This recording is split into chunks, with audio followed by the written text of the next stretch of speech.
Hey, what is up guys? It's your boy Speed here, and today I want to show you one of my favorite heroes that is also arguably the best hero in Dota right now. At least some people would argue he's at least the best offlaner in Dota right now, and that is Beastmaster. And I want to talk about how to dominate with these unit heroes. What should you look for? What should you do? This is a game I just played, and the reason why that's good is I dominated, first off. And I can tell you kind of like what I was thinking at every single point in the game to really make sure that you guys understand how to snowball as these heroes that are some of the fastest farming heroes in Dota. That is what people don't get about Lycan and Beastmaster and Visage. They are flash farmers. And when you learn to take advantage of this and take tier 1 towers, tier 2 towers, tier 3 towers, 10, 15 minutes into the game, you really start to push your own advantage, get crazy item timings, and snowball the game. I'm going to show you exactly how that plays out. Also, I want to tell you guys that if you've been struggling with solo queue and you're looking to get to the next rank, I'm going to be able to help you. Like, literally, with the gameleap website, I'm going to give you guys guides that are going to make it unbelievably clear on what you need to do. So if you've been stuck in the solo queue grind, you don't know what to do, and you want to become absolutely broken, but like actually you want to become much better at Dota, and you want to take it more seriously, the gameleap website is going to help you do that. So click the link down below. I'm going to help you get to the next rank, and I'll see you there. Honestly, it's not a great game for Beastmaster either. They have a mid Kunkka who actually ended up coming to my lane and staying in it for quite a long time. So they even tried to shut me down, and yet I did quite well this game, actually extremely well. You'll see if I skip towards the end of the game and I pull up the net worth, yeah, I had to carry this one, because I can tell you for a fact, my mid player was not having a good game, and trust me, that's not because of me. Alright, so what's important about this hero is everything from the start. Now notice how my starting items are going to be very much based around trading, and then the first few items I'm going to buy are also based around trading. I actually like shipping out the mangoes here, and the reason why is I really play to dominate the lane as Beastmaster, or at least like do well in the early levels. I think people make the mistake of really rushing this Helm of Iron Will when they have a bit of a difficult lane, and the problem about doing that is when you, well, rush a 900 gold item, there's a 900 gold gap where you can get punished pretty hard. So I really like avoiding that as best as I can, instead playing for a bit of an earlier timing. So first things first, when I'm playing Beast, I almost always throw my Axis right away. The reason why you're doing this is because you want to create a creep advantage. In the laning stage, unfortunately this range creep started hitting it, which was a bit awkward. Fortunately I got the CS anyway. But typically what you do is you throw the Axes, pull creep aggro, and then just start auto attacking. And you'll even see here, after I pull aggro in a moment, I'm gonna start clicking the creeps. And honestly, in this circumstance, I think looking back at it, I actually could have drawn aggro again here and pulled the creeps back to my tier 1, which I end up doing anyway. But basically, what I'm trying to show you guys is that you don't want to have a severe creep advantage, right? The only reason why I'm drawing creep aggro here, I actually moved my camera to the mid to draw creep aggro off the Kunkka, is because I'm trying to keep these creeps alive for as long as possible. And this is a really advanced strategy you can use to actually keep the creeps alive towards your tower. So you'll see that instead of staticking under the PA's tier 1, it's going to static over here.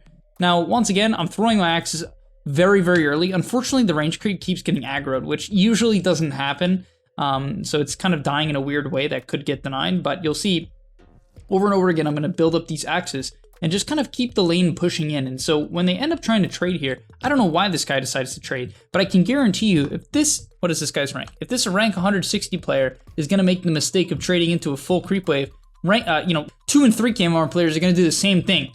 Right, and so I get a really nice trade here. Unfortunately, I don't know what's going on with the Marcy. We get a really nice trade here, and because I'm shoving in the wave, look at how many creeps I have.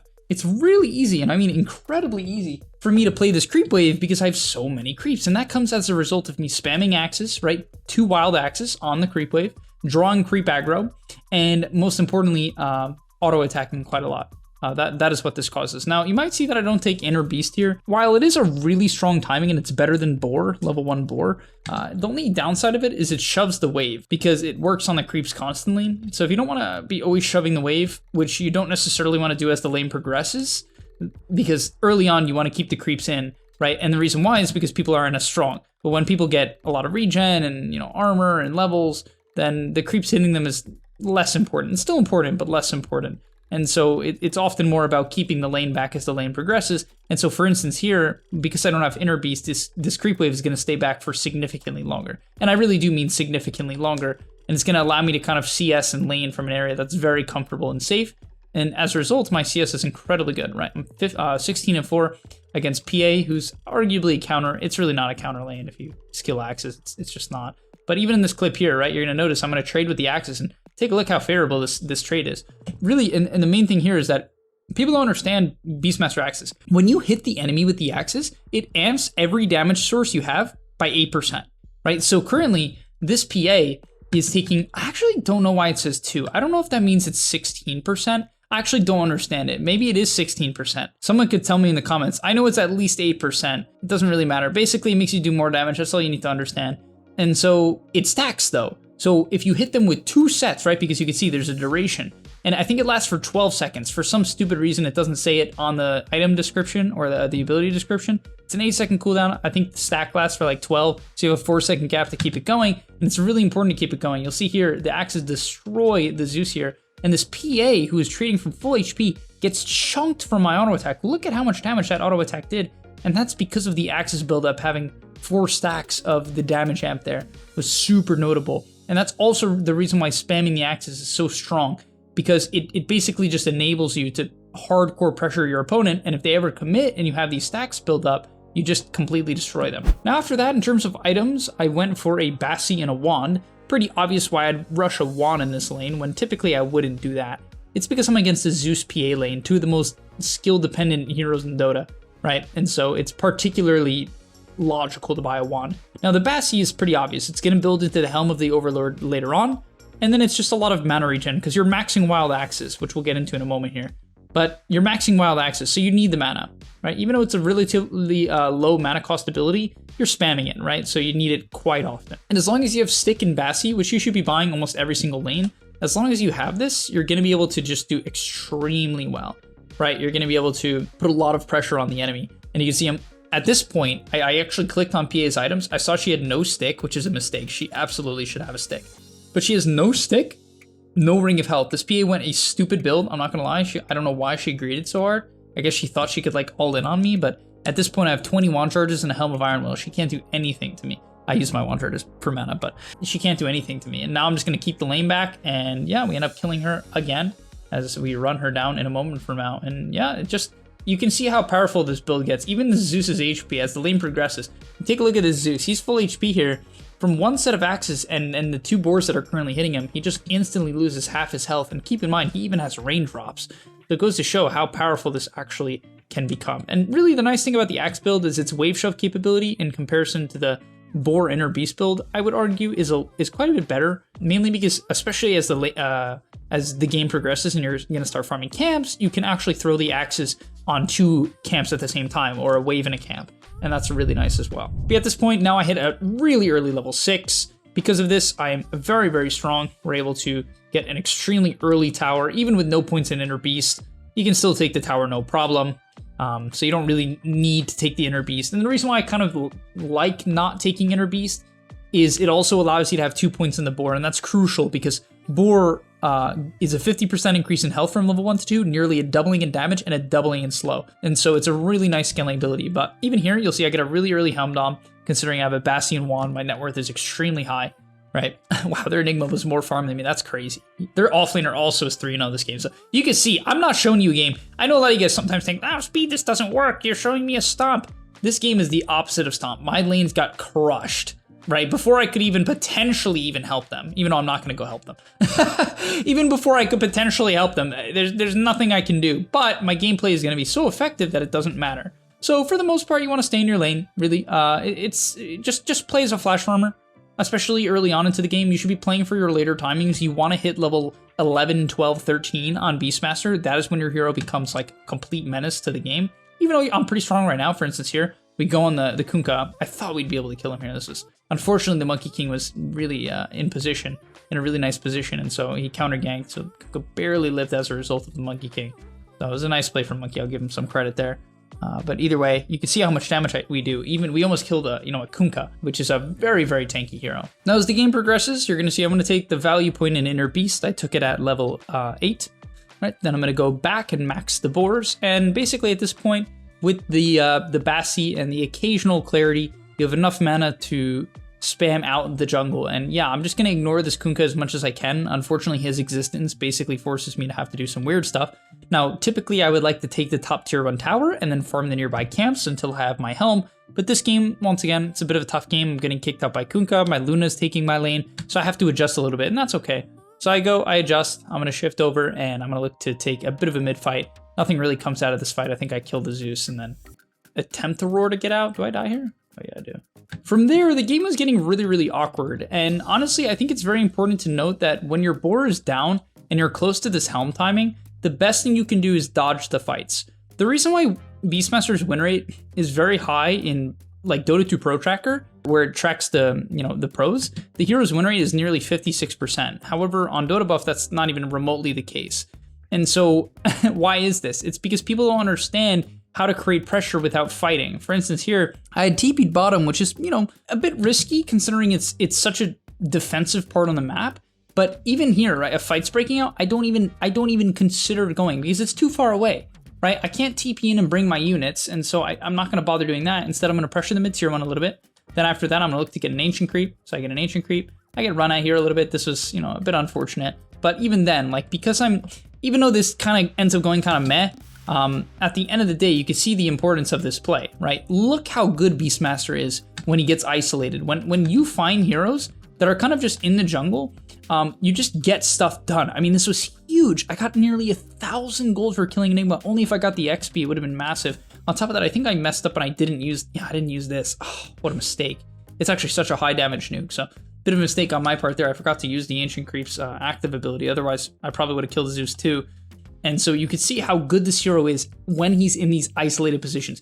You don't necessarily want to take, it's not that you can take team fights, but if you can find a hero separated or separate heroes, you abuse them, because you'll see in a moment here, I'm going to go top, right? So things got a little bit weird. My team kind of was dying bottom. I'm not going to TP in. Once again, I just don't want to overforce the fights when I feel like my team is losing and I don't have roar. So when I don't have my stuff up, I'm gonna go top, and look at what happens here. I knew they had TP'd bottom, and on top of that, I had already preemptively set up a Hawk. So I have a Hawk here on the bottom side of the tower. I'm about to resummon a Hawk now onto the top side, so I know if they're gonna TP in. Now, I have to be a little bit careful about this TP right now. I guess to get even more advanced, I could have sent a board here to scout that out, but look at this tower damage. I mean, towers just instantly die. And so, yeah, we just get a full tier 2 tower, huge. That's gonna set up for a future outpost in a moment. On top of that, I don't have to stop. I'm watching the minimap. If I get a glimpse of vision, here we go. I mean, I have way more than a glimpse of vision here, but I could run over to this fight, but honestly, it looked really bad. Basically, what you want to look for when it comes to good or bad fights is there a tower? And is someone just instantly dying on your team? Because if someone's instantly dying, odds are it's probably a bad fight, right? If it's just like a quick death and they get no spells off, it's probably a bad fight. If they get their spells off, like a Warlock gets like Fatal Bonds and ulti off, you might want to connect. But I determined that based on the jump that happened, just from me looking at the minimap, like my guy getting jumped from a smoke. You see, I was that collapse. That collapse in the back of my head means I'm basically not going to show up. It's too decisive. I understand that they probably got a good jump, which is, the guy ends up dying. And so instead, look, I'm just going to pressure the top tower. Look at the damage here. I don't have to show. And because I don't show my hero on the minimap, it doesn't look like much, right? On the minimap, they don't see a Beastmaster hitting the tower, so it's not necessarily their instinct to TP back. And I get almost the entirety of the tier 3 tower. Yeah, my whole team dies, but that would have happened anyway, and frankly, I couldn't have saved them. Like, we're losing the game and they got jumped from a smoke. There's nothing I can do about that. I mean, besides, I could maybe call a smoke. To be fair, I could try to coordinate them and call a smoke. That is the option, other option as well that could potentially be viable here. But look at how fast you clear camps. This is what is insane about these types of heroes. You clear camps insanely fast. On top of that, I wanted the mid tower here. I pop my drums, I just put my boards on it, and I instantly take the mid tier 1 tower. So all of a sudden, I've opened up the map in terms of towers. I've taken their mid tier 1, I've taken their top tier 2, I've nearly taken the top tier 3, and with one Hawk, because I knew I wanted to go for mid tower next. So you could see, my gameplay always revolves around these Hawks. It really, really does. I play around the Hawks. It's not random. I send my Hawk mid, I want to scout if anyone was here, I run over, take the mid tower. After that, my next play might not necessarily be where I'm going to send the Hawk. I might just send it across the map to scout for my team. That is another option as well. But let's say, okay, so I did want to go back for the top tower. So look where I send the Hawk. Over here, right? I want to scout if they're going to rotate in and try to kill me while I'm split pushing this creep wave. right? So I'm going to scout that out, and then I'm going to look to push up top. But I don't want to go too far. You're going to notice I'm not going to instantly show. I'm not going to run up and hit the wave. I'm going to wait a little bit. And that's what I do here. I honestly probably should have tried to kill this guy. I don't know why I didn't. I probably could have tried to roar. I mean, to be fair, it's next to a tier 3. I have to be a little careful. But either way, gonna go for a hawk here. And it's just so easy to split push because you just always have vision. For instance, if I want to play the tree line here, but they actually scanned me. Good thing I backed. Woof. Nice, good awareness on my part there. That was huge, actually. That was a really nice... If I died there, the game might have collapsed. Thankfully, I lived. Almost chopped the Monkey King down, too. And here's the beginning of the end. Well, not the beginning of the end, but our big turnaround. Because of my split pushing, the enemy responds incorrectly. And let me keep it real with you guys. The enemy is going to respond incorrectly. You want to know why? Because people aren't used to split pushing. They don't know how to deal with it. Most players don't. Even pros mess it up all the time. I can guarantee that. I really can. And so... yeah, stuff like this happens. He just thinks I'm alone. He thinks I'm split pushing. My team happens to be behind me this one time. Boom, we kill him. And of course, you can even coordinate this play, right? You could say, hey, they're going to hunt me, right? Let's say they aren't showing mid or bottom. You could say, hey, they're going to hunt me. I'm getting the read that they're hunting me. That's like really advanced, but you can do that and say, hey, come to me, right? Meet me here. Cut them off. And yeah, that's exactly what happens. Now we're able to take a nice fight. I'm able to get, I think I put down a hawk. Yeah, so you can see I'm really good with these hawks. I'm constantly getting them down, really, really active with them. And I tell my team here, hey, play this ward. I'm super strong. Play this ward. I mean, play the hawk, not the ward. Play the hawk. Play the hawk. You see me pinging it? I draw on the line.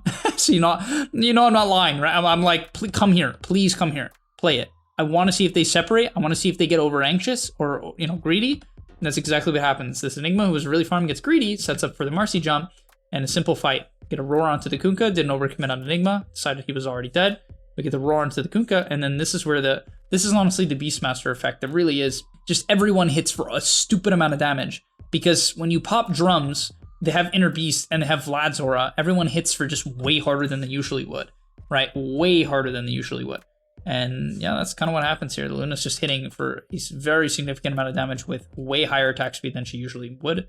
And the Kunkka just gets exploded. Zeus dies as well. All of a sudden, the game flips on its head. We gain 2 net worth out of nowhere. And we're able to, most importantly, even though, the 2 net worth is great, we're most importantly able to then get a Roshan. Another big advantage of Radiant Beastmaster. If you split push on your offlane side of the map, you bait a good fight or you get a good fight on a Hawk, right? You get that jump and you get that pick off, it immediately transitions into a Roshan. And you can see why pro teams like this hero. It creates for a very difficult to deal with game plan because there's so much vision. Your wave is constantly being shoved. You have to defend your towers all the time.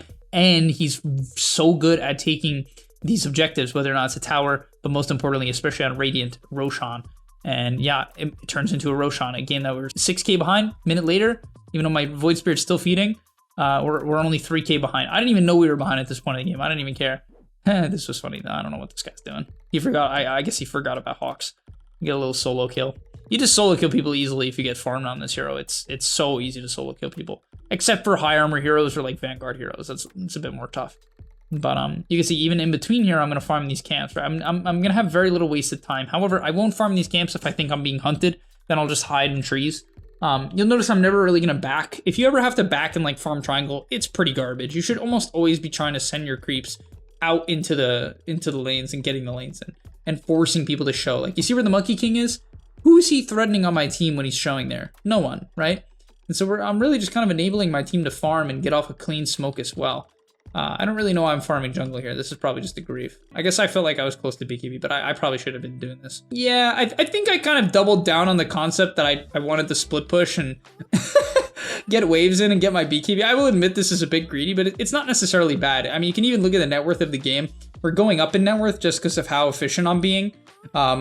Unfortunately, my team ends up dying, and I definitely know they were pretty upset to an extent that I wasn't there, and I get that. Not too much really ends up coming out of it, to be honest, just because, once again, I'm being so efficient that it ends up not being that bad. Even here, because of how farmed I am, I'm level 20, I'm at 24. This PA goes on me. I honestly executed on this really poorly. Not really poorly. Relatively, I did it well. But for, like, optimal standards, I get gone on. And I guess my axes were on cooldown, but I needed to pop everything as fast as I can. I roar this guy. I pop my drums, but I need the drums bore axe right away. There's a bit of time in between each one, which shouldn't be the case. But I was able to get the kill onto the PA with the dive bomb. It's pretty funny. The dive bomb finisher off the freaking shard, which does 250 damage and stuns for 2 seconds. By the way, one of the most broken shards in the game. If you don't know what it is, it lowers the cooldown of your Hawk by 7 seconds, which is inherently broken. It used to be 14. That was the stupidest thing in the game. Your Hawk was like a 16-second cooldown, infinite vision. It's still only 23, which is so broken. And then, if someone's in the radius of it, you can stun them for 2 seconds and do 250 damage, which is, by the way, a good amount of damage, but 2-second stun is crazy. And yeah, you're gonna see my team was definitely tilted because I tried to take this ancient creep here, and I guess my Luna wasn't having it because she denies it. I was like, oh, that's nice. I guess he doesn't like me, even though he didn't even say anything. He didn't even flame me in chat. He just silently despises me. You know, I guess it's something. But either way, once again, looking to get out the lanes, and you can see this is a constant problem that you're gonna see. Instead of diving a tier 2, right? So instead of running into the enemy like most players would, I'm gonna force them into me. I just take a tier 3 casually. And on top of that, look what happens now. Enemy has to respond. They have to come from here to here. I set up the Hawk, right? Which is gonna give us some really good vision. That's gonna set up for a Marcy jump, and we get a free Monkey King pickoff, right? Now the fight starts on our terms. We're in their base, hitting their racks with Luna Illusions, which is gonna start the Glaives build up. And on top of that, right, we're able to play under a Hawk, which is so good. And the game kind of progresses. I don't know what my Marcy's doing. She's crazy. But we get a Rax off of it. And so once again, just a big part of the Beastmaster game plan that is so effective. On top of that, look at how stupid this dive bomb thing is. Like, this PA chases here, and because I have this dive bomb, she gets stunned for 2 seconds. Unfortunately, I didn't have a blink to follow up on the roar, which is why blink is kind of good. It helps you play out the Hawks a bit better. So it is a good item. I decided not to go with this game because I wanted a 1v9. But yeah, let's continue on. By the way, also with this Helm of the Overlord creep, you can still take the small ones. Like, for instance, this Alpha Wolf is 30% bonus damage. It's a pretty OP creep, honestly. I think it's one of the best creeps in Dota. And, like, definitely one of the most underrated creeps. It's just 30% damage. Like, 30%, guys. That's a crazy number. My bonus damage right now is 94. Keep in mind, BKB gives me 24. My Vlads and this creep are giving me 70. I'm getting a bonus 70 damage. Imagine I'm standing next to a hero, like, I don't know, I guess not really Luna, her damage isn't that high, but like something like Tiny.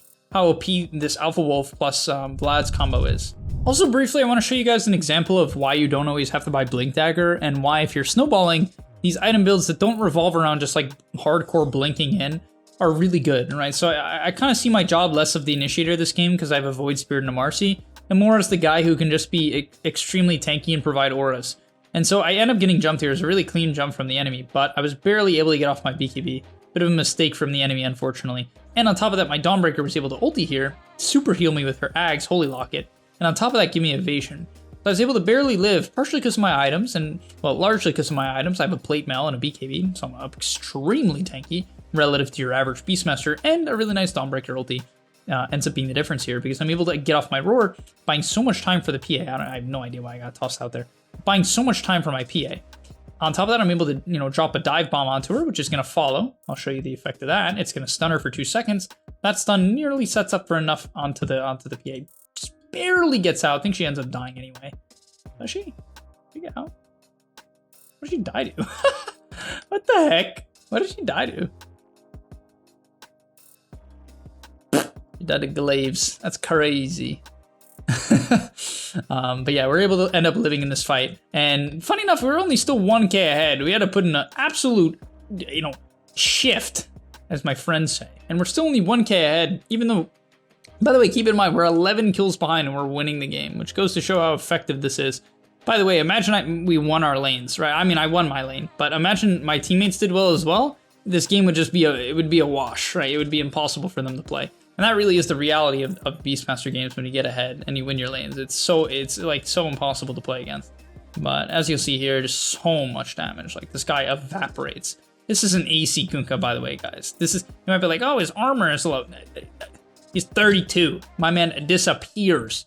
He disappears. And these towers, I mean, it's even worse for the towers. And honestly, the only thing that I also wanted to show you guys that unfortunately didn't happen in this game is if you're having a bad game, keep in mind that the Black Dragon Ancient Creep, the Thunder Skin one or whatever it is, like the dinosaurs, right? So the dragon and the dinosaur are really good at cutting waves. Those are generally your best bets in terms of the 2 creeps you should take. And so if the game gets really bad, you should just send one of the creeps to wherever your teammate isn't, right? Wherever your team doesn't want to be, you should just send it and it should cut waves for like literally minutes at a time.